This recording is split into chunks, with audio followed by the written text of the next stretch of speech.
সবার আগে আজকের ভিডিওর শুরুতে প্রভু শ্রী রামের যে আশীর্বাদ এবং অনুকম্পা এবং প্রেরণা আমাদের শিবধামে রয়েছে সেটা সকলেই জানে।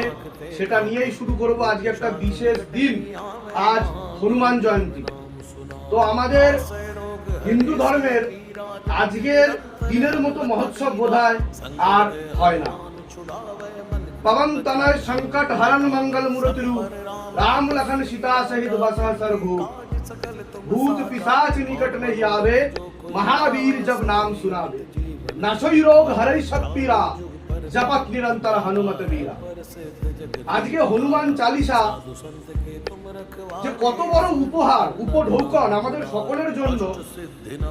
গোস্বামী তুলসীদাস আমাদেরকে উনি এত বড় একটি উপহার দিয়ে গেছে, সে কারণের জন্যই কিন্তু প্রভু শ্রীরামের আশীর্বাদ এবং বজরংবলীর আশীর্বাদ আমাদের উপর বর্ষিত হচ্ছে। আমি চাইবো আপনাদের জীবন রামময় হয়ে উঠুক, আপনারা প্রভু শ্রীরামের চরণ আশ্রিত হয়ে শিবধাম